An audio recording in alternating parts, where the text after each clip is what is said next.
Oremos juntos. Nuestro Dios, Padre Santo y Misericordioso, que nos amas, tuviste compasión de nosotros, que estábamos lejos de ti, caminando en pecado. Y el Señor Jesús tomó sobre sí la maldición y el juicio que nosotros debíamos recibir. Y con su preciosa sangre derramada, lavó nuestros pecados para siempre, y nos salvó sin ningún mérito de nuestra parte. Te agradecemos por esta gracia tan grande. Ahora, nosotros, los redimidos por la preciosa sangre del Señor, nos reunimos delante de ti para aprender tu palabra y tener comunión en esta santa congregación que está con el Señor. Te damos gracias por esto, Dios. En esta hora también te pedimos que el Señor nos acompañe y nos cuide a cada uno de nosotros. Con la mano misericordiosa de Dios, sostén más a cada persona. Y si hay alguien entre nosotros que aún no ha comprendido claramente la gracia de Dios, por favor, abre su corazón para que verdaderamente comprenda la grande y maravillosa gracia de Dios y pueda recibir la salvación. Te pido, Señor, que cada uno de nosotros sea más lleno de tu palabra, gracia y el poder de tu Espíritu Santo. Oramos para que el Señor nos fortalezca con sabiduría y poder para que podamos vivir dignamente como hijos de Dios sin vergüenza. También a las muchas iglesias del mundo y a todos los hermanos que están guardando la fe y están predicando el Evangelio, aún en medio de las dificultades. Señor, te ruego que los llenes más con tu gracia, palabra y el poder del Espíritu Santo, para que en cualquier circunstancia testifiquen valientemente el Evangelio del Señor para guiar a muchas almas perdidas delante de ti. Guía, Señor, para que sean salvos. Ahora también, Señor, te pido que estés en medio de nosotros. Enséñanos más lo que debemos hacer, porque aún somos muy débiles. Aún hay muchas cosas entre nosotros que no son dignas ante los ojos de Dios.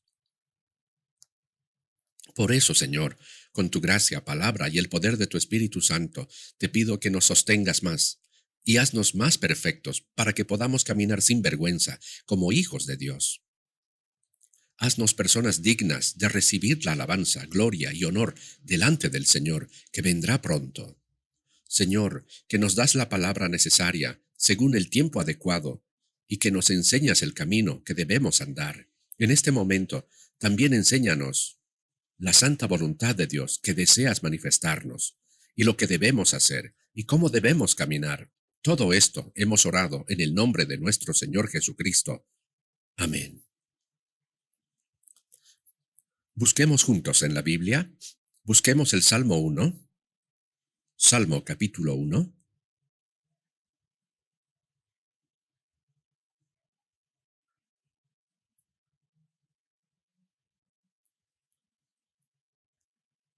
Salmo 1. Si lo tienen, desde el versículo 1 hasta el 6, leamos juntos lentamente. Bienaventurado el varón que no anduvo en consejo de malos, ni estuvo en camino de pecadores, ni en silla de escarnecedores se ha sentado, sino que en la ley de Jehová está su delicia, y en su ley medita de día y de noche. Será como árbol plantado junto a corrientes de aguas, que da su fruto a su tiempo, y su hoja no cae, y todo lo que hace prosperará. No así los malos, que son como el tamo que arrebata el viento. Por tanto, no se levantarán los malos en el juicio, ni los pecadores en la congregación de los justos. Porque Jehová conoce el camino de los justos, mas la senda de los malos perecerá. El jueves pasado, tuvimos la reunión de preparación para el retiro en nuestro centro de retiro. Realmente se reunieron muchos hermanos de todo el país. Participaron tantas personas que no pudieron entrar todas en el auditorio principal. Entonces el resto probablemente participaron también a través del video transmitido desde otro salón.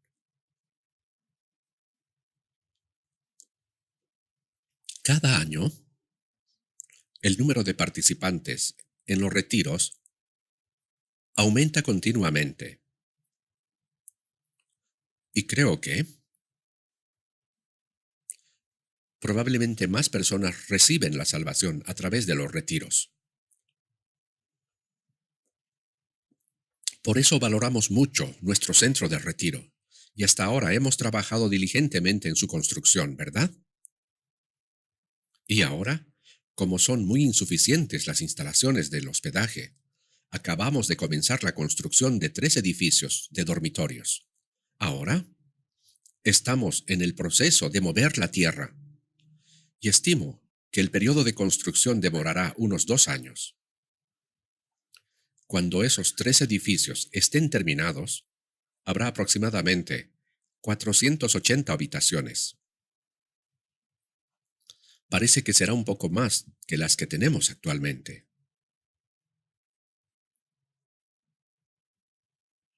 De verdad, hemos comenzado un proyecto muy grande.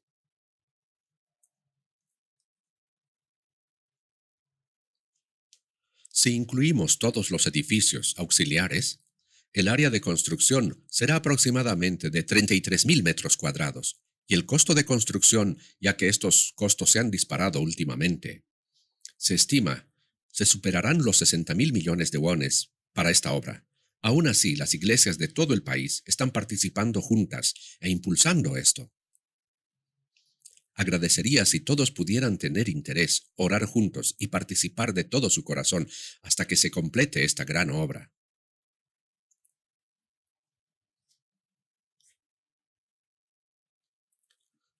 A través del centro de retiro no solo realizamos retiros de seminarios, sino que nos reunimos desde todo el país para tener comunión, educación, retiro de evangelistas, retiros de primavera y especialmente realizamos 7 veces el retiro de verano y cada vez se reúnen más de 10.000 personas. Además, tenemos retiros de otoño. Y en los retiros de invierno, los jóvenes se reúnen también en el centro de retiro.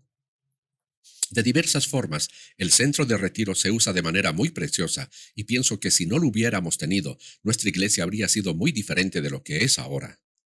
A través del centro de retiro, las iglesias de todo el país llegan a tener un corazón unánime y juntas aprenden la palabra, predican, y no solo predican en nuestro país, sino que cooperan diligentemente para la misión mundial.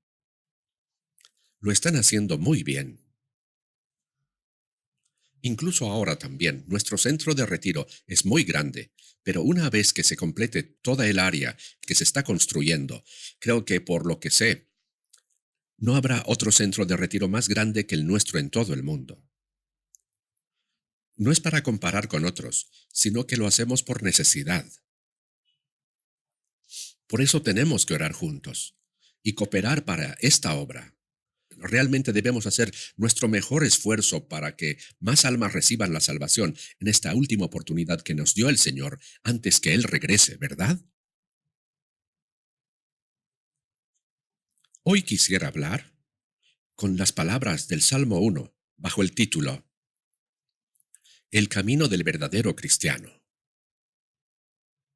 Probablemente no podría hablar de otras palabras de este salmo hoy,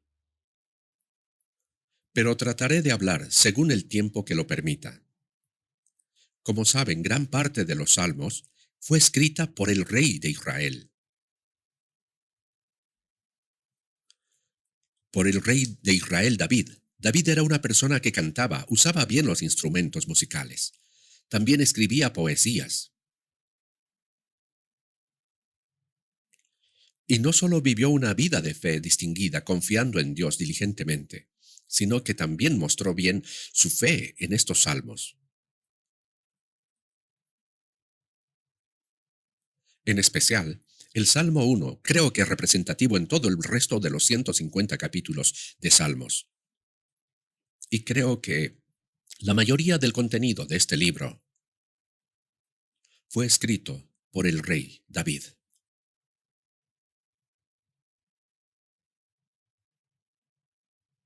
Por eso hoy, aunque las palabras del Salmo 1 quizá las conozcan bien, aún así su contenido es un poco difícil.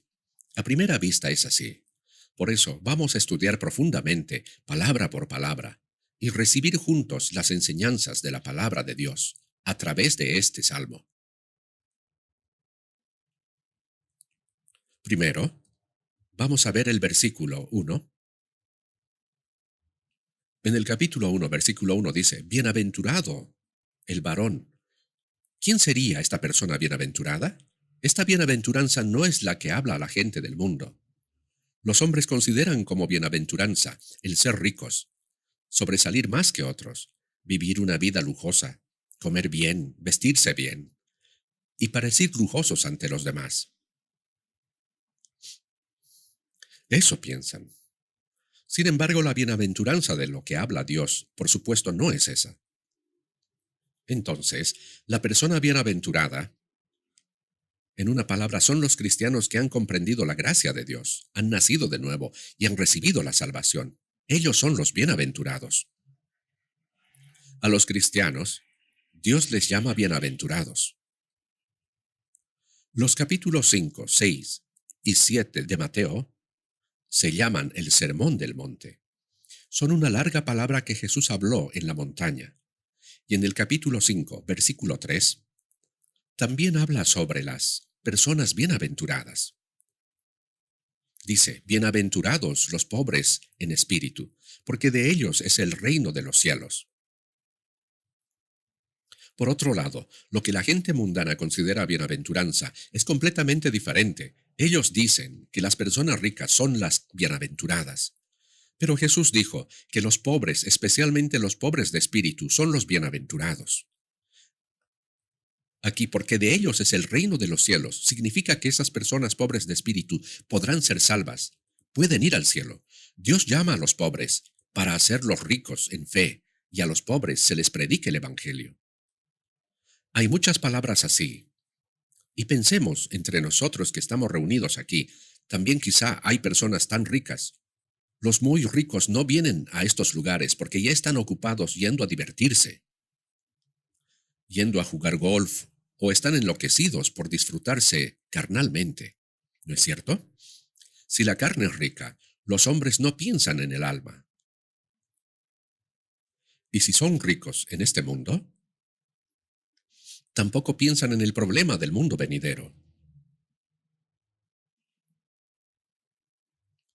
Y si son ricos, se enorgullecen pensando que puedan hacer cualquier cosa. Por eso, no se vuelven a Dios. La verdad es muy difícil que los ricos reciban la salvación. Yo también desde pequeño viví muy pobremente. Por eso ahora pienso que fue una gran fortuna y bendición haber vivido en tanta pobreza. Si hubiera nacido en una familia rica y hubiera vivido lujosamente, ¿quién sabe dónde estaría ahora? Todos nosotros somos iguales, ¿no? Por eso esta palabra bienaventurados los pobres de espíritu, porque de ellos es el reino de los cielos, significa que pueden ser salvos. Y el versículo 4 dice, bienaventurados los que lloran, porque ellos recibirán consolación. Eso se refiere a las personas que lloran por las cosas carnales y no por sus pecados, para recibir la salvación. Ser pobre materialmente significa sentir la vanidad de la vida, reconocer la vanidad de venir y de partir de este mundo con las manos vacías. Y otra cosa es que estemos en pecado apartados de Dios. Debemos saber llorar por el pecado. Por eso dice, bienaventurados los que lloran, porque ellos recibirán consolación. ¿Por qué consolación? Una persona que ha cometido grandes pecados debía recibir el castigo eterno. Pero ¿qué mayor consolación podría haber que recibir el perdón de sus pecados? Por eso, bienaventurados los que lloran, porque ellos recibirán la consolación. Significa que comprenderán la gracia de Dios y recibirán el perdón de pecados. También, bienaventurados los mansos, porque ellos recibirán la tierra por heredad. Ser manso, Jesús dijo en Mateo 11:29, llevad mi yugo sobre vosotros y aprended de mí que soy manso y humilde de corazón.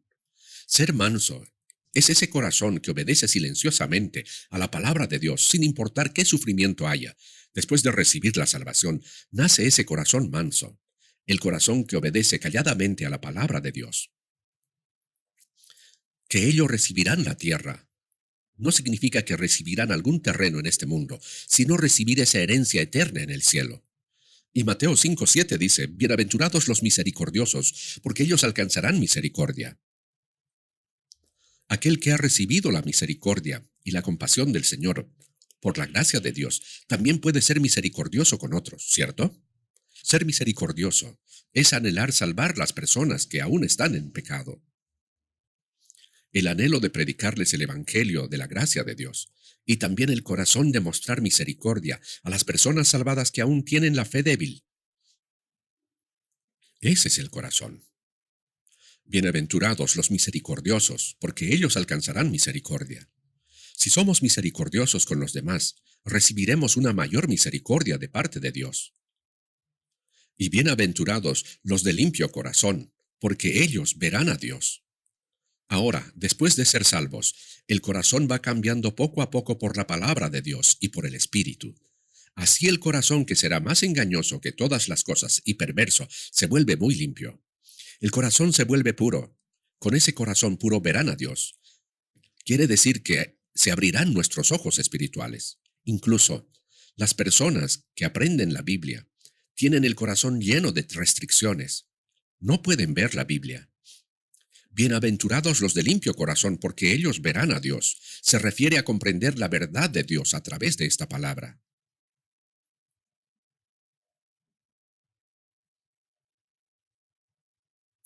Bienaventurados los pacificadores, porque ellos serán llamados hijos de Dios. Ahora los salvos tienen paz con Dios. No éramos enemigos de Dios hasta que se logró la reconciliación a través de la muerte de Jesús en la cruz. Las personas que han logrado la reconciliación con Dios no solo hacen el trabajo de pacificar guiando a otras almas delante del Señor, sino que también es necesario que haya paz entre los mismos salvos. Hacer la paz es vaciar el corazón propio y aceptar a la otra parte para lograr la paz. Para lograr la paz con Dios, los salvos no solo deben esforzarse entre ellos, sino también guiar a otros que aún no son salvos para que puedan tener esa misma paz con el Señor. En Colosenses 1:20 dice que Jesús hizo la paz mediante la sangre de la cruz, ¿verdad? La palabra dice que ellos serán llamados hijos de Dios. Nosotros, que estábamos lejos de Dios, caminando en pecado, recibimos la salvación y se logró la paz con Dios, la paz entre los salvos. Esa es la iglesia. Por eso, una evidencia clara de haber recibido la salvación es que ahora se logra la armonía entre los salvos. Sin embargo, hay personas que dicen que son salvos, pero que no se llevan bien y les gusta reunirse con otros salvos. Eso está un poco mal, ¿no? Mateo 12:30. En este pasaje Jesús dijo, el que conmigo no recoge, desparrama. Todos nosotros nos habíamos apartado de Dios, cada uno por su camino, pero Dios nos reunió en Cristo, ¿no? El que conmigo no recoge, desparrama. En Efesios 4:3 dice, solícitos en guardar la unidad del Espíritu para que la iglesia sea una. Pero los que desparraman, eso no son los que van contra esta obra que el Señor está haciendo. Algunas personas no logran armonía incluso entre los hermanos salvos. Hay algunos que tienen una postura, opinión y voluntad muy fuerte que juzgan incondicionalmente a otros. Pero de verdad, no debemos ser así. Debemos tener un corazón más amplio. Y Mateo 5:10 dice, bienaventurados los que perecen persecución por causa de la justicia, los que padecen persecución por causa de la justicia, porque de ellos es el reino de los cielos. Al principio, en el versículo 3, apareció el primer reino de los cielos, y ahora, después de mencionar las 7 bienaventuranzas, aquellos que han recibido estas 7 bienaventuranzas, reciben también la persecución mientras viven en esta tierra. Como el Señor fue perseguido, los salvos que reciben persecución por la justicia, por vivir según la voluntad del Señor, son bienaventurados, porque de ellos es el reino de los cielos. Por eso Mateo 5 se llama las 8 bienaventuranzas. Pero en el Salmo 1 solo dice bienaventurado el varón. Pero creo que las personas bienaventuradas no solo han recibido la salvación, sino que también incluyen el carácter de los cristianos salvados que Jesús habló en Mateo 5. Los bienaventurados son los cristianos que han comprendido la gracia de Dios y han recibido la salvación. No hay nadie que haya recibido mayor bendición que aquellos que han recibido el perdón de sus pecados por la gracia de Dios, ¿no es cierto? No hay bendición más grande que recibir la salvación eterna y tener la esperanza segura de ir al cielo, ¿no es cierto? En los himnos que cantamos en Navidad dice, al mundo paz Jesús nació, para darnos bendición, para darnos bendición, para darnos bendición. ¿Qué bendición vino? Siempre piensan en bendiciones carnales. Dicen que si creen en Jesús serán benditos. Por eso, ahora mucha gente cree en el Señor. Pero en el proceso de creer, desean tanto recibir las bendiciones carnales.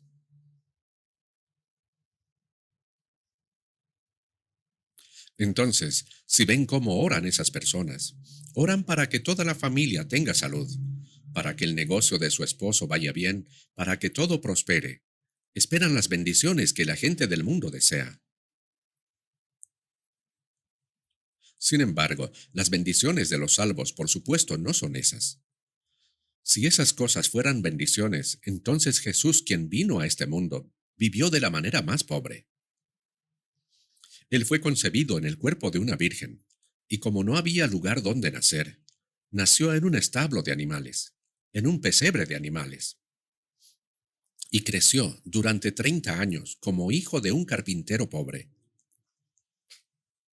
Y durante 3 años y medio de ministerio público, no tuvo dónde recostar la cabeza y lo único que tenía Jesús como realmente suyo era la cruz. ¡Cuán pobre era él! Y el apóstol Pablo, que siguió más de cerca al Señor, antes de que él conociera a Cristo, fue una persona que alcanzó el más alto aprendizaje en la escuela de Gamaliel. Era fariseo de fariseos. También nació de la tribu de Benjamín, donde salió el primer rey de Israel, y también puso su nombre, Saulo, como el primer rey. Por eso, ciertamente, él era una persona humanamente sobresaliente. Era muy sobresaliente, era judío y al mismo tiempo tenía la ciudadanía romana. Pero después de encontrar a Jesús, él se volvió realmente pobre. Los judíos lo siguieron continuamente para matarlo. Varias veces estuvo a punto de morir, y muchas veces fue encarcelado y fue azotado incontables veces. Estuvo muchas veces sin poder dormir, sin comer, con frío y temblando. Murió apedreado, que lo dejaron afuera, pero volvió a vivir y predicó nuevamente. Luego fue a Roma, evangelizó 2 años ahí, y finalmente murió decapitado. Entonces, carnalmente fue una persona que se arruinó por creer en Jesús. Pero el apóstol Pablo dijo en 2 de Corintios 6:10, como no teniendo nada, mas poseyéndolo todo. Y no solo él, sino que nosotros, por Cristo, aunque lleguemos a ser pobres materialmente en este mundo, somos espiritualmente ricos, las personas más ricas, las más benditas. Por eso aquí en el Salmo 1, también cuando dice bienaventurado el varón, se refiere a los cristianos renacidos. Ustedes y yo que estamos aquí correspondemos a eso. Los bienaventurados son los cristianos salvos, los que han recibido el perdón de pecados y la salvación eterna, y los que han llegado a ser hijos de Dios y tienen la esperanza de entrar en el cielo eterno. ¿Qué mayor bendición que esa puede haber, no? Pero aquí, ahora se explica cómo debe vivir el bienaventurado. El cristiano renacido, en simples palabras, la persona bienaventurada no anda en consejo de malos, ¿verdad? Dice, no anduvo en consejo de malos, no lo sigue. ¿Quiénes son los malos? En la Biblia, el ser más malvado es el diablo, ¿no? En Isaías 14:12 dice, vemos que el arcángel Lucifer, con 1/3 de todos los ángeles que le pertenecían, desafió a Dios. Quiso llegar a ser como Dios. Y por eso fue expulsado de la presencia de Dios. Y en Mateo 25:41 dice, apartaos de mí, malditos, al fuego eterno preparado para el diablo y sus ángeles. Satanás y el diablo se refieren al mismo ser. Y junto con él fueron expulsados también sus ángeles. Un tercio de los ángeles. El diablo y sus ángeles. Ellos son los ángeles expulsados. Dice aquí que preparó el infierno eterno para ellos. Pero no es que cayeron al infierno directamente, sino que aunque su destino ya está decidido, Dios los soltó por un poco de tiempo. ¿Por qué? Para usarlos.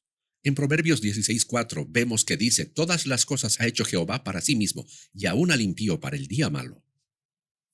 Realmente Dios usa apropiadamente todas las cosas que están en este mundo. Pero que también use al impío, eso es un poco difícil de entender, ¿no?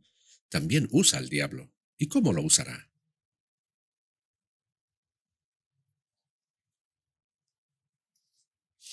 Entre todas las criaturas que Dios hizo, el ángel es el ser más glorioso. Es un ser con más poder después de Dios. No obstante, los ángeles son espíritus ministradores de Dios, es decir, son servidores, son obreros de Dios. El ángel jamás puede llegar a ser hijo de Dios. Tampoco puede ser la esposa de Cristo.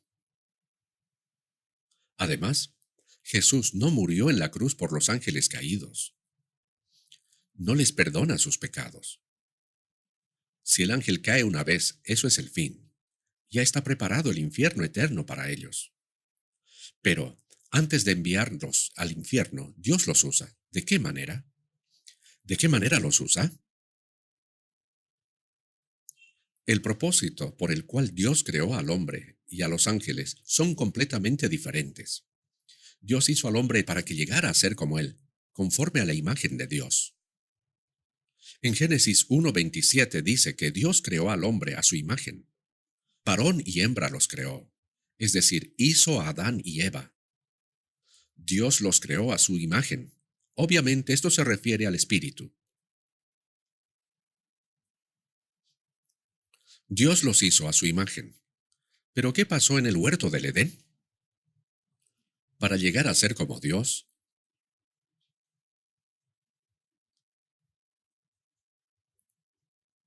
uno debe tener la vida eterna como Él, debe entrar en la gloria de Dios, debe subir a la misma posición gloriosa de Dios.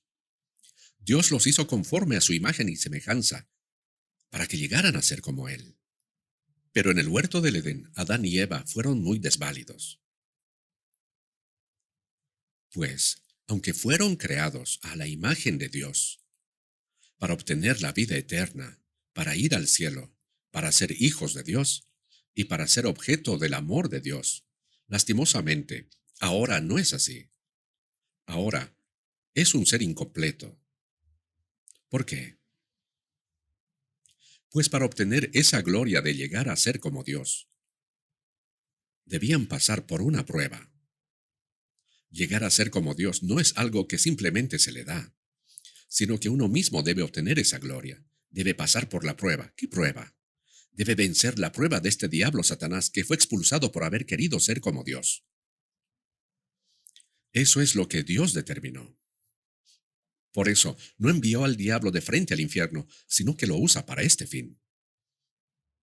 En Génesis 1, vemos que Dios, en el primer día, hizo la luz, y vio que la luz era buena. Y el segundo día hizo la expansión. La expansión es una gruesa capa de nubes que se divide en las aguas debajo y sobre la expansión.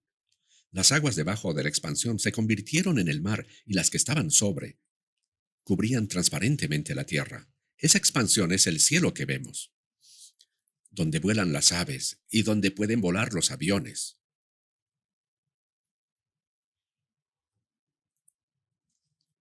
Pero cuando hizo esa expansión, no se menciona la palabra y vio Dios que era bueno. De ahí, desde el tercer día, dice era bueno, hasta el último día dice, y vio Dios que era bueno. Pero ¿por qué no se menciona nada en el segundo día? Es porque cayó el diablo al aire y se estableció ahí. Por eso Efesios 2:2 dice, el príncipe de la potestad del aire, y Efesios 6:12, huestes espirituales de maldad en las regiones celestes. El diablo se estableció ahí. Por eso no pudo parecer bueno ante Dios. Y después hizo a Adán, ¿verdad? Adán, aunque fue hecho a la imagen de Dios para obtener la vida eterna y para llegar a ser el compañero del amor y el Hijo de Dios, todavía era un ser incompleto. Todavía era incompleto, pues debía pasar por una prueba. ¿Qué prueba? Debía vencer la prueba de este diablo Satanás, que fue expulsado por haber querido llegar a ser como Dios. Solo así podía ser como Dios. Para este propósito, Dios soltó al diablo. Aunque no era visible a los ojos de Adán, Dios veía al diablo en el huerto del Edén. Satanás fue expulsado por haber querido ser como Dios, pero ahora como iba a dar esa posición que él tanto anhelaba al hombre, cuán enfurecido habría estado. Por eso estaba al acecho para apartar al hombre de Dios, para llevarlo al lugar donde él iría, al infierno. Por eso estaba acechando. Y Dios le dio al diablo una manera para probar a Adán. Dios lo permitió. El diablo tampoco puede hacer nada sin el permiso de Dios. Dios le dejó probar a Adán. ¿Y en qué consistía esa prueba? En el huerto del Edén estaba el árbol de la vida y el árbol de la ciencia del bien y del mal, ¿no? Si uno come del árbol de la vida, vive para siempre, llega a ser como Dios. Por el contrario, si come del árbol de la ciencia del bien y del mal, muere. Es expulsado de la presencia de Dios y va al infierno, así como el diablo. Entonces, en el huerto del Edén, el hombre creado a la imagen de Dios, fue puesto a prueba entre Dios y el diablo. Podía obedecer la palabra de Dios o traicionar la palabra de su creador y escuchar al diablo. Si vencía la tentación del diablo y obedecía la palabra de Dios, llegaría a ser como Dios. Mientras que si desobedecía y aceptaba la mentira del diablo, llegaría a ser como el diablo e iría al infierno con él. Así el ser humano tenía el libre albedrío de escoger por sí mismo. Pero como ya sabemos, Adán escogió mal. Cayó en esa prueba.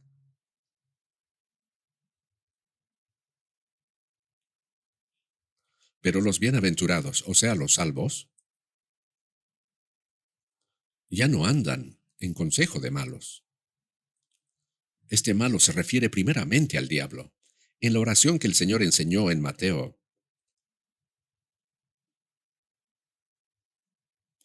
6:13 dice, y no nos metas en tentación, mas líbranos del mal, ¿no? Pero del mal significa del maligno. Entonces significa líbranos de esa tentación del diablo, de las fuerzas del diablo.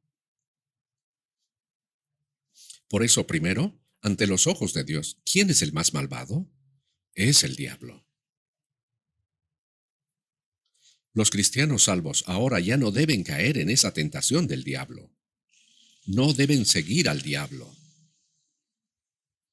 No deben seguir el consejo de los malos, el engaño de Satanás. No es engaño. No hay que caer en ello. Pero el hombre, como Adán desobedeció y cayó, todas las personas nacidas en Adán son pecadores desde su nacimiento. Se cortó la comunicación con Dios.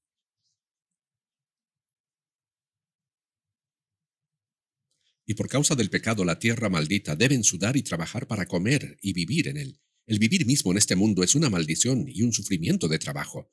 A la mujer le dio el dolor de concebir y con dolor dará a luz sus hijos. Así el vivir mismo del ser humano es trabajo, tristeza y una maldición.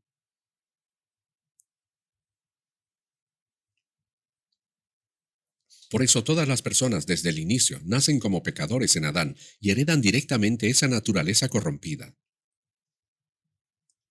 Entonces, ¿qué es ese consejo de malos? Es la naturaleza vieja que el diablo plantó en el hombre. La persona bienaventurada no anda en consejo de malos. No cae en la tentación de Satanás. No vive siguiendo la vieja naturaleza corrompida.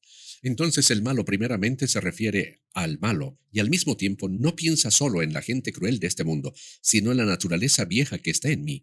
Eso es lo malo también. Es la naturaleza vieja y corrompida que el diablo sembró. Los bienaventurados, es decir, los hijos de Dios, que nacieron de nuevo,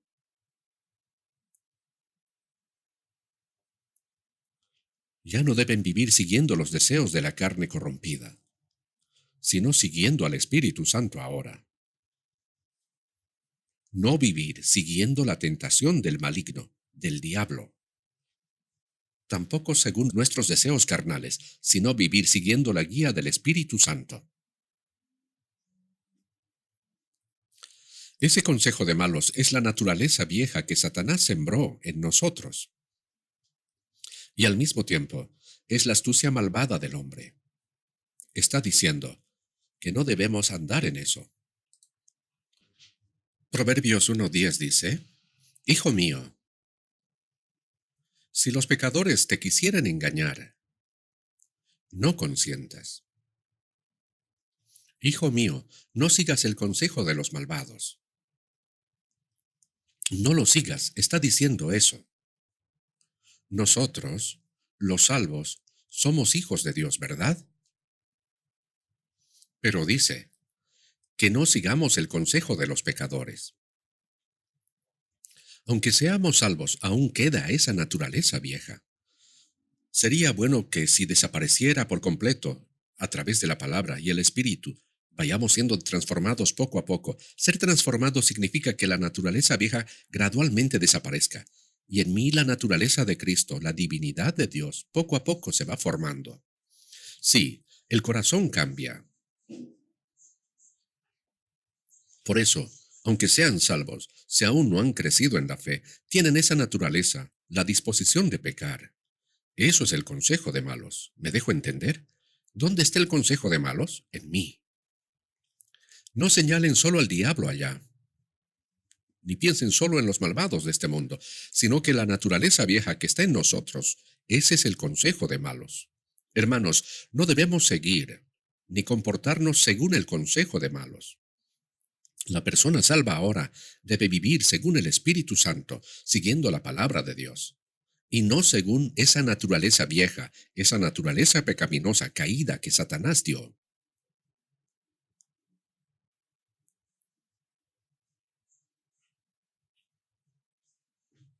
En Gálatas 5:16 dice, Andad en el Espíritu, y no satisfagáis los deseos de la carne. Es la palabra dirigida a los salvos. Andad en el Espíritu, y no satisfagáis los deseos de la carne. No vivan siguiendo su naturaleza caída. Pero si vemos en el versículo 17, en los salvos luchan el espíritu y el deseo de la carne. Los dos. Los deseos de la carne aún quedan. Y son contrarios al del espíritu y se oponen. Son contrarios, significa opuestos. En inglés se dice against. De todos modos se oponen, se resisten. El deseo de la carne se opone al espíritu y el deseo del espíritu a los de la carne. Dice, y estos se oponen entre sí para que no hagáis lo que quisierais. Un salvo ahora, a través de la palabra, sabe cuál es la voluntad de Dios. Aprende, tiene el deseo ardiente de hacer la voluntad de Dios. Ese corazón que le da el Espíritu. Pero como todavía queda la naturaleza vieja, ésta se opone al deseo del Espíritu, se resiste. Cuando la persona salva aprende la palabra, dice, sí, sí, gracias. Debo vivir conforme a la palabra de Dios. Debo vivir conforme a la voluntad de Dios. Que siempre se cumpla su voluntad. Tiene ese corazón. Si no lo tuviera, sería mentira. Algo estaría mal. Pero la cuestión es si realmente vive siguiendo la palabra de Dios o no. Después de terminar la palabra, y al salir por la puerta del salón principal, ese corazón que tenía cuando escuchaba la palabra, ese corazón que quería obedecer a Dios, poco a poco desaparece. y bajando las escaleras piensa, ¿acaso sí o sí debo obedecer? Bueno, yo tengo mis circunstancias y vivo conforme a la palabra. Habrá sufrimientos y dificultades. Y así sale afuera. Y hay quien pasa vestido con ropa elegante y piensa, wow, qué bonito. De ahí pasa un auto nuevo y lujoso. Dice, ah, qué chévere. Envidia y piensa que lo que hacen las personas del mundo son tan buenos. Eso es ser engañado. Eso es el consejo de malos. Deben pensar bien en esto. Este mundo está lleno de pecados. Cuando venimos a la iglesia, se despierta en nosotros el deseo de aprender la palabra de Dios y vivir conforme a ella, pero cuando salimos al mundo, las cosas en él vuelven a tentar nuestro corazón. Por eso terminamos desviando nuestra mirada de la voluntad de Dios. Busquemos un momento Romanos 8, Romanos capítulo 8, Romanos 8 versículos 7 y 8.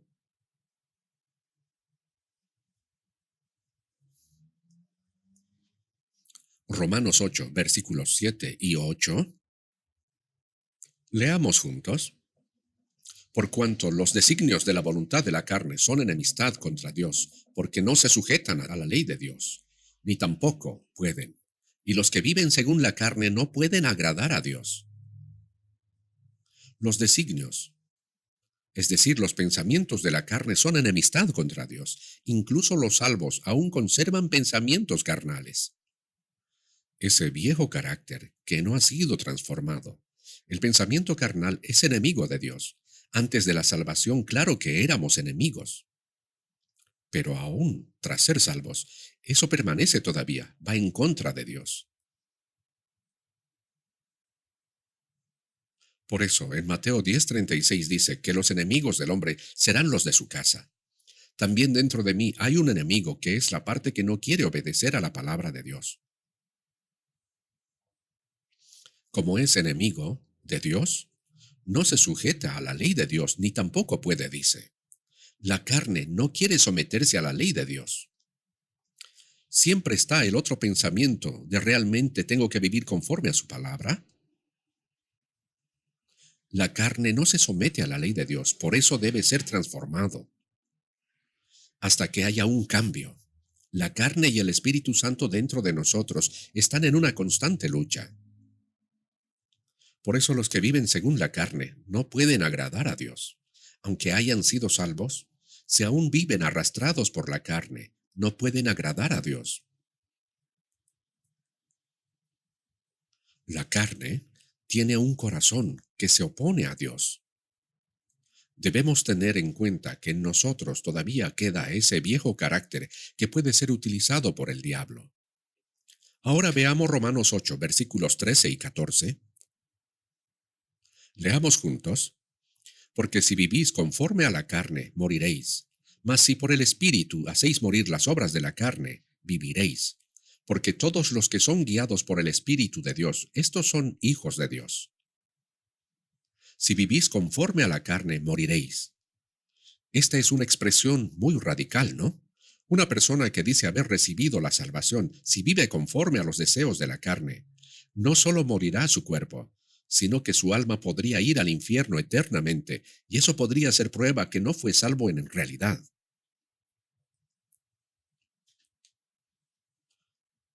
No debemos vivir conforme a la carne si seguimos viviendo así. Incluso una persona salva, pero cuya fe aún no ha madurado, vivirá vacilando entre seguir la carne o seguir el Espíritu Santo, pero poco a poco debe ir transformándose. ¿Hasta cuándo van a seguir así? Pero si una persona que dice que es salva vive como alguien que no es salvo, es decir, si vive conforme a la carne, la expresión moriréis significa que irá al infierno sin falta. La vida cristiana no es una vida religiosa. La religión se basa en realizar ciertos rituales y pensar que con eso basta. Pero la vida cristiana no es eso. Es aprender la palabra de Dios y vivir guiados por el Espíritu Santo. Debemos vivir guiados por el Espíritu Santo. Si vivís conforme a la carne, continuamente moriréis. Al ver esta expresión, moriréis,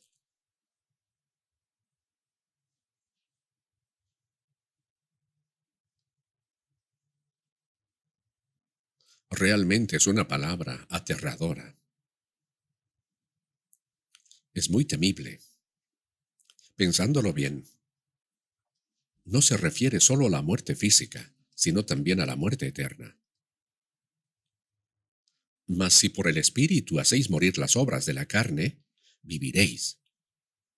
El cristiano debe, por el Espíritu Santo, hacer morir las obras de la carne, debe vencer. ¿Hasta cuándo vamos a seguir viviendo conforme a la carne? Debemos examinarnos a nosotros mismos. Decimos que somos salvos, que somos cristianos. Decimos que hace años fuimos salvos. Y en la iglesia nos llamamos hermanos y hermanas. Y en la iglesia vivimos como corresponde a los salvos, pero en nuestra vida diaria no vivimos guiados por el Espíritu Santo, sino conforme a la carne. Si vivimos conforme a la carne, ¿qué es eso entonces?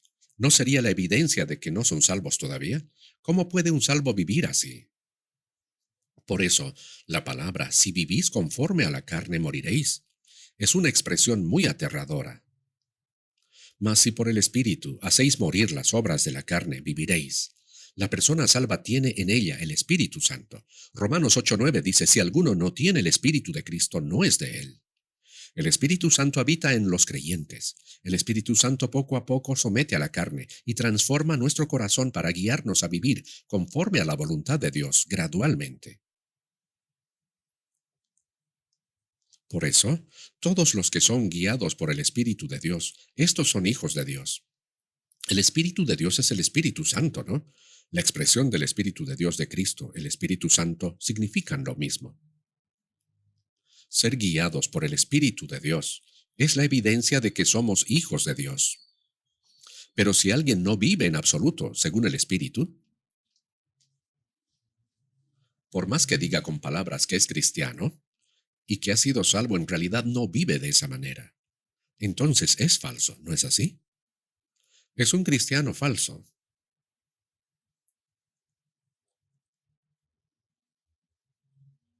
Aquí se explica bien sobre cómo debe vivir un salvo, un cristiano, si es que realmente es bienaventurado.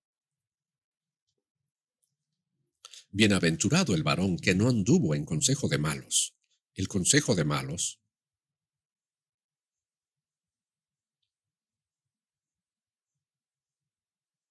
Este mundo está lleno de pecadores.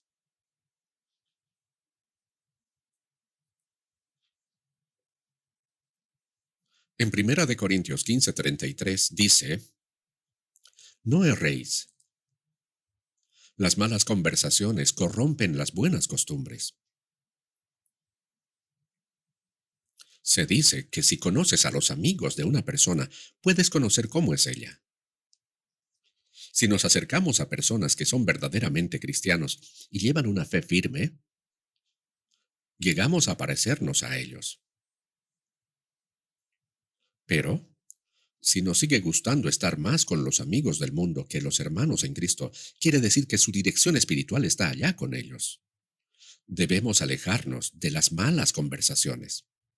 Debemos ser tajantes. Después de recibir la salvación, hay ciertas relaciones que se deben dejar. Claro que hay que buscar oportunidades para predicar a esas personas también, pero con los amigos que no creen, con los amigos de mala influencia, debemos cortar completamente la relación con las malas compañías. Cortar tajantemente. De lo contrario, como dice la Biblia, las malas conversaciones corrompen las buenas costumbres. Nos harán tropezar en nuestra vida cristiana. Por eso la Biblia dice que no nos dejemos engañar. En 1 de Pedro 5, versículos 8 y 9 dice, sed sobrios y velad, porque vuestro adversario, el diablo, como león rugiente, anda buscando alrededor a quien devorar. El diablo anda como león rugiente, buscando a quien devorar. las personas no salvas,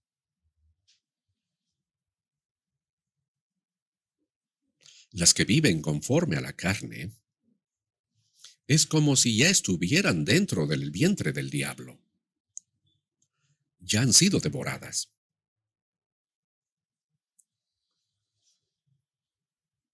El diablo como león rugiente busca a quien devorar. Aunque no puede quitar la salvación a los salvos, sí puede arruinar su vida cristiana. Hay que tener eso bien en claro. Entonces, si un salvo fracasa en su vida cristiana y vive como si no fuera salvo, bueno, algunos dirían, es salvo solo que es carnal. Pero no sé, habría que ver si realmente es salvo o no. Hay que ver.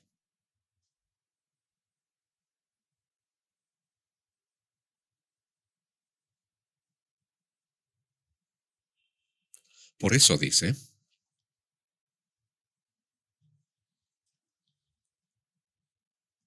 no anduvo en consejo de malos, ni estuvo en camino de pecadores. El camino de los pecadores. Hay un camino por el que andan los pecadores. En Mateo 7, versículo 13 y 14 dice, entrad por la puerta estrecha, porque ancha es la puerta y espacioso el camino que lleva a la perdición. Y muchos son los que entran por ella, porque estrecha es la puerta y angosto el camino que lleva a la vida. Y pocos son los que la hallan. Hay dos caminos, ¿no? La puerta que lleva a la perdición es ancha y su camino espacioso, y muchos van por ahí, mientras que la puerta que lleva a la vida es estrecha y su camino angosto y difícil, y pocos la hallan. Antes, yo pensaba que este pasaje distinguía entre los creyentes y los incrédulos. Los que entran en la puerta angosta son pocos, que los salvos y los que creen en Jesús son pocos. Y muchos van por el camino ancho, porque su puerta es ancha y espacioso el camino.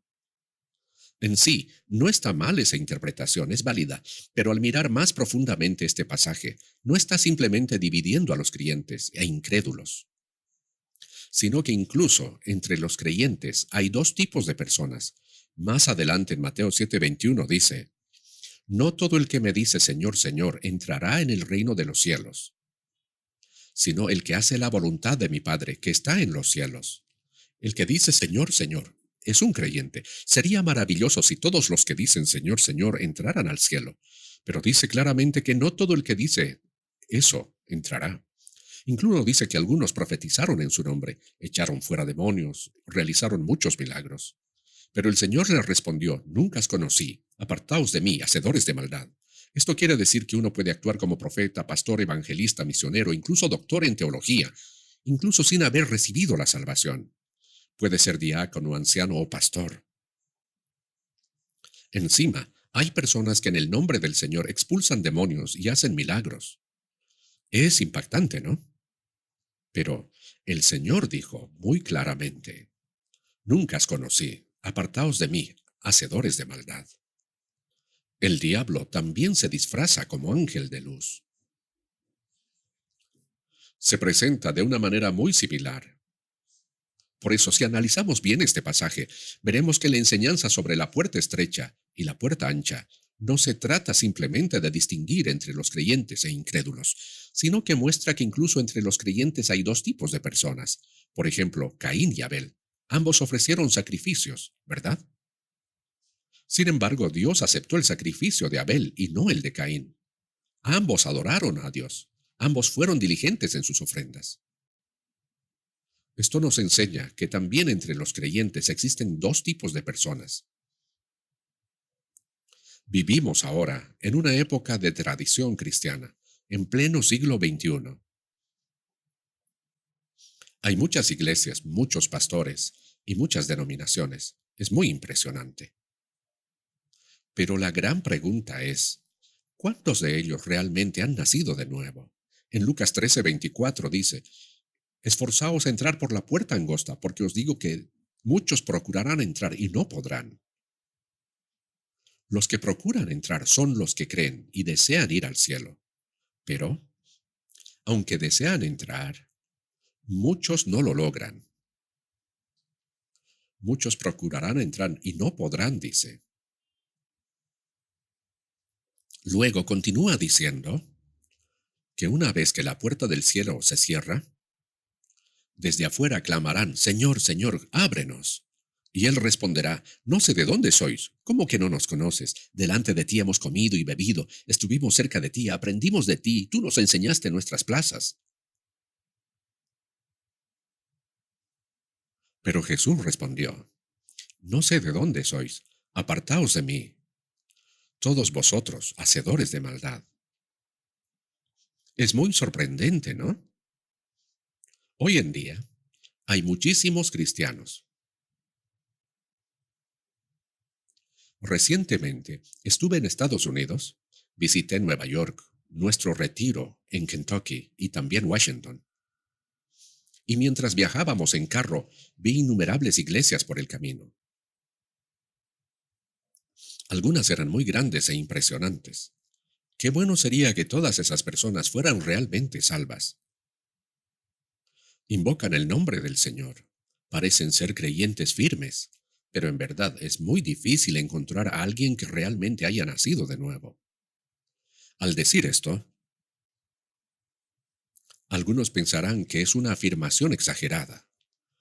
Pero el mismo Señor dijo en Lucas 12:32, no temáis manada pequeña, porque a vuestro Padre le ha placido daros el reino. Él no dijo manada grande, sino manada pequeña. Son muy pocos. Y lo que más temo es que, bueno, en nuestra iglesia, probablemente el porcentaje habrá muchos renacidos. Creo que serán pocos los falsos creyentes entre nosotros. Lo ideal sería que todos pudieran ir al cielo, pero todo el 100% no lo sé. Es difícil esperar un 100% de salvos realmente. Lo siento mucho. Por eso debemos estar despiertos espiritualmente. Como estamos rodeados de creyentes salvos, no debemos ser como quienes mezclan el dinero falso con el verdadero para aprovecharse. No hay que caer en eso.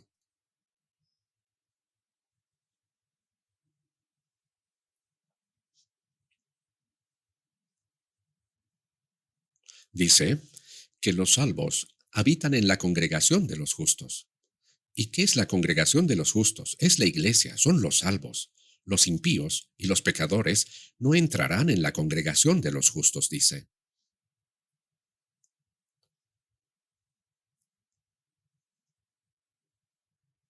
Quienes han sido salvos por la abundante gracia de Dios. Los cristianos salvos están dentro de este grupo santo, en la congregación de los justos. No andan con los que practican la maldad. No están en la congregación de los impíos. Congregación se refiere a una multitud. En Isaías 53:6 dice, todos nosotros nos descarriamos como ovejas, cada cual se apartó de su camino. Dios es el pastor y nosotros las ovejas. Pero una oveja que se aleja del pastor no le sigue a él, sino que va por su propio camino. Así que como ovejas descarriadas, tomamos caminos errados, viviendo según nuestro propio egoísmo y deseo. Y si sigue por ese camino hasta el final, el destino es el infierno. Por eso, en Hechos 1:25, después de que Judas vendiera a Jesús por 30 piezas de plata y se suicidara, los 12 discípulos se reunieron para escoger a otro apóstol para ocupar su lugar. Tenían que escoger a uno. En la oración que ellos hicieron, dijeron, cayó Judas por transgresión para irse a su propio lugar. Si uno va hasta el final a su propio lugar, el destino será el infierno.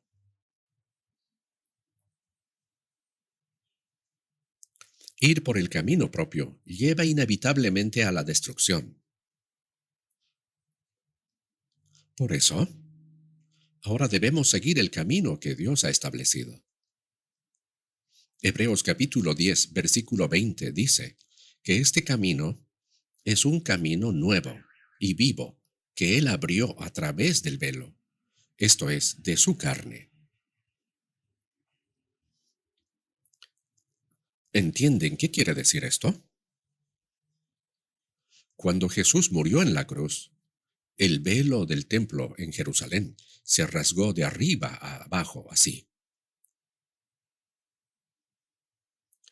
¿Qué era el velo? El velo separaba el lugar santo del lugar santísimo.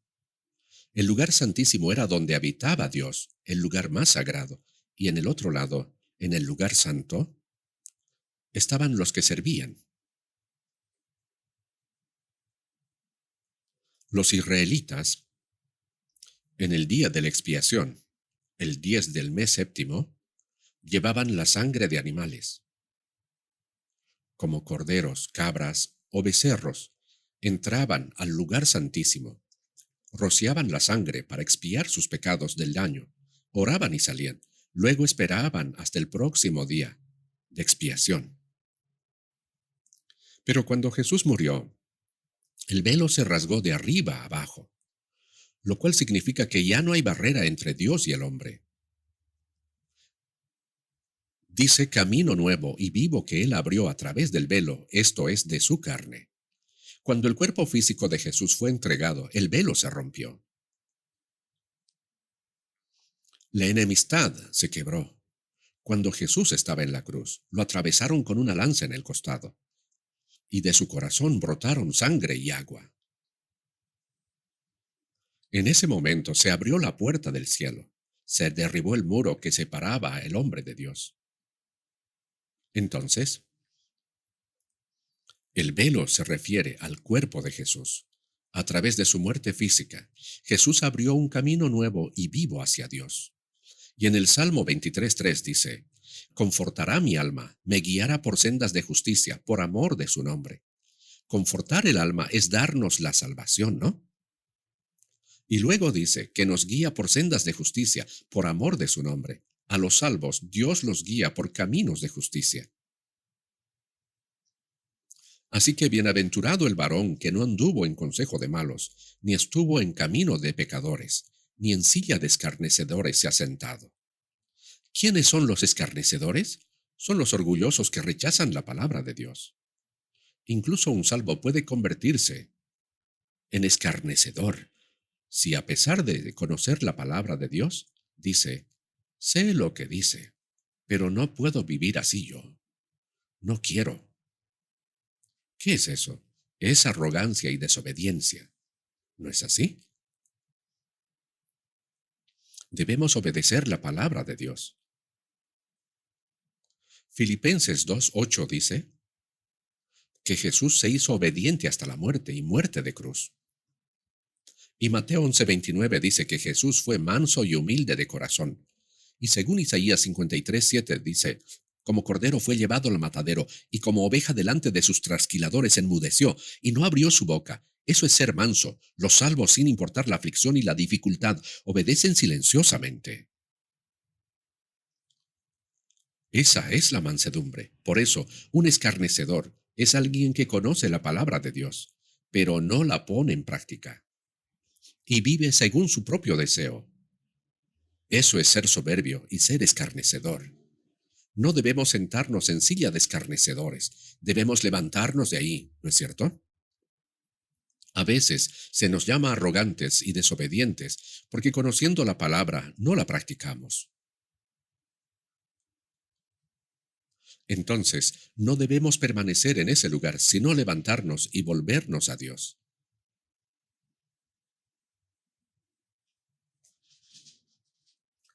Veamos en la Biblia. Busquemos juntos. Salmos 1.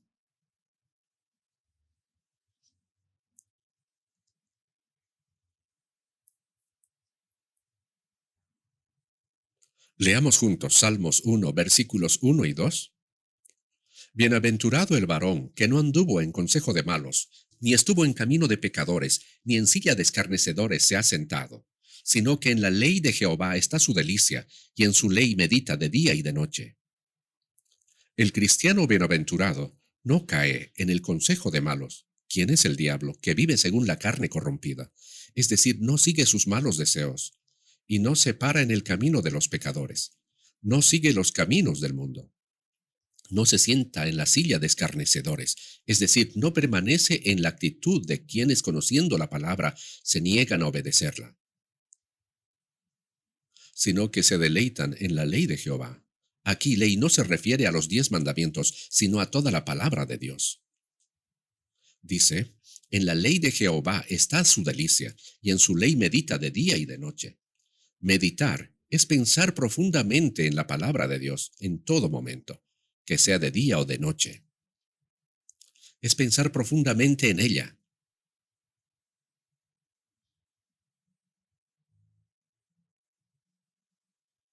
Realmente, ¿cuánto nos deleitamos en la palabra de Dios? En Salmo 119, versículos 15 y 16 dice, en tus mandamientos meditaré, consideraré tus caminos, me regocijaré en tus estatutos, no me olvidaré de tus palabras. En tus mandamientos meditaré, consideraré tus caminos. Me regocijaré en tus estatutos. No me olvidaré de tus palabras. Amar aprender la palabra de Dios, amar leerla, oírla, memorizarla y practicarla. ¿De verdad lo disfrutamos así?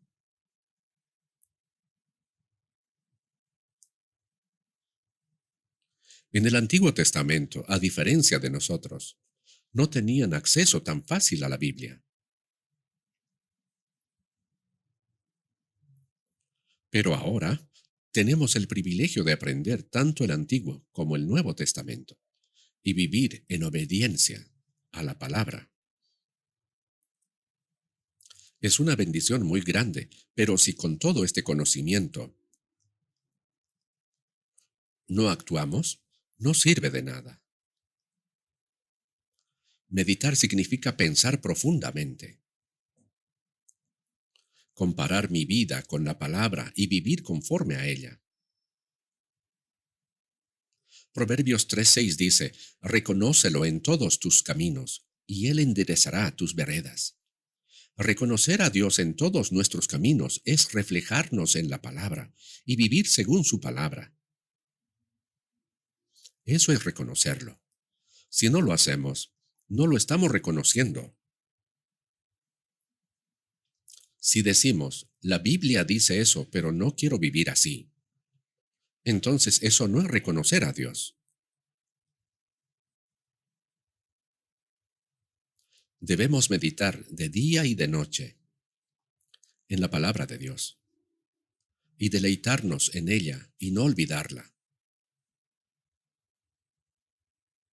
En Salmo 119:50, con respecto a la palabra, dice que es mi consuelo en mi aflicción, porque tu dicho me ha vivificado. Tu dicho me ha vivificado.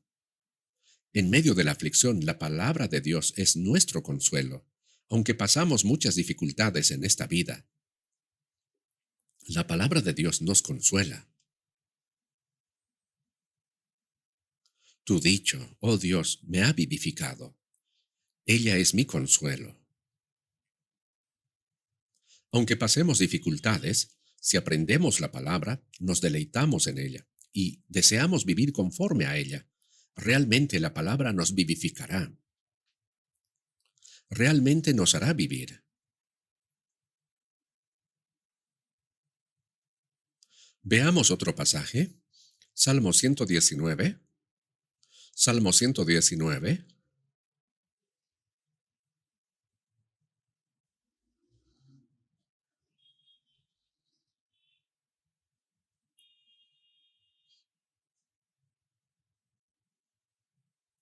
Salmo 119,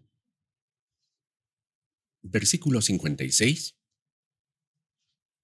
56. Leamos juntos. Estas bendiciones tuve porque guardé tus mandamientos. Pensémoslo bien. Estas bendiciones tuve porque guardé tus mandamientos. Algunos piensan que sus posiciones materiales son su verdadero patrimonio y bendición.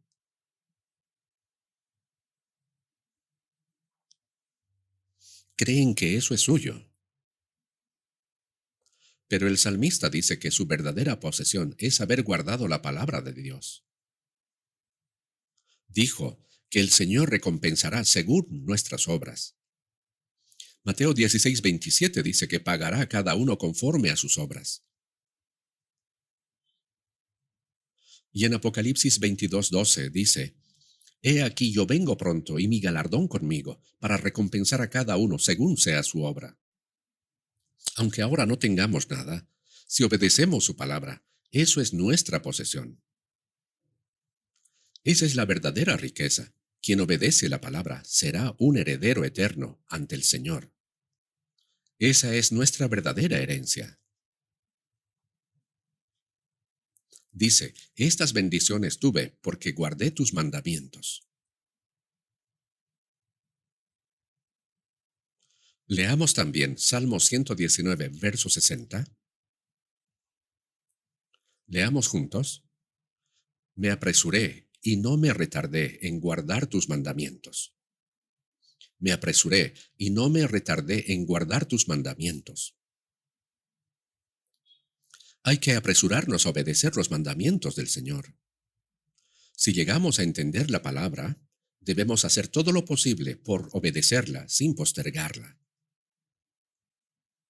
No hay que retardarlo.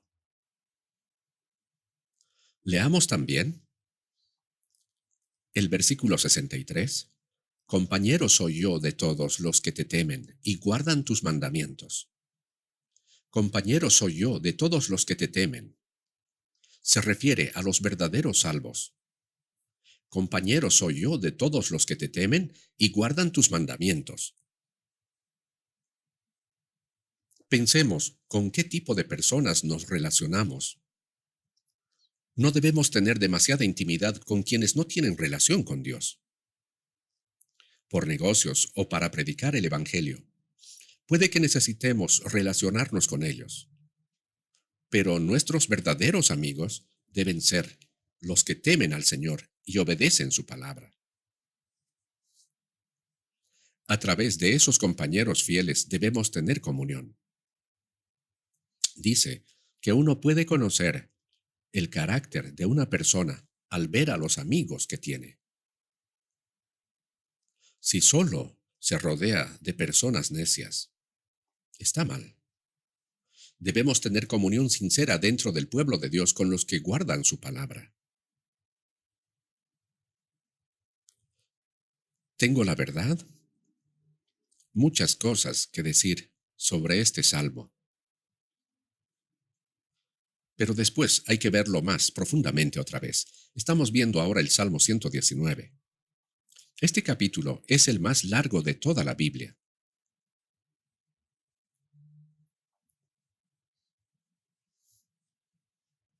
Es un capítulo que tiene 176 versículos. Es extenso, pero está al centro de la Biblia. Por eso, cuando tengan tiempo, lean detenidamente el Salmo 119.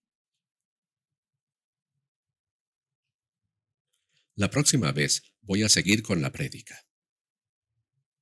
Por eso, bienaventurado el varón que no anduvo en consejo de malos, ni estuvo en camino de pecadores, ni en silla de escarnecedores se ha sentado, sino que en la ley de Jehová está su delicia, y en su ley medita de día y de noche. Debemos aprenderla, memorizarla y practicarla en nuestra vida diaria. Oremos juntos. Padre Dios misericordioso, gracias por habernos salvado en estos últimos tiempos que tú has designado y por habernos separado de toda maldad del mundo. Gracias por guiarnos a vivir para tu voluntad y gloria durante el resto de nuestras vidas. Haz que nuestros corazones y vidas sean dignos y sin vergüenza, como hijos santos de Dios. Y haz que podamos vivir solo para tu voluntad y gloria en medio de tu pueblo santo. Ayúdanos a ser hallados dignos de alabanza, honra y gloria ante el Señor que regresará pronto. Corrige con tu palabra todo lo que esté mal en nuestra vida y dirige nuestra vida restante conforme a solo tu voluntad. Todo esto hemos orado en nombre de nuestro Señor Jesús. Amén.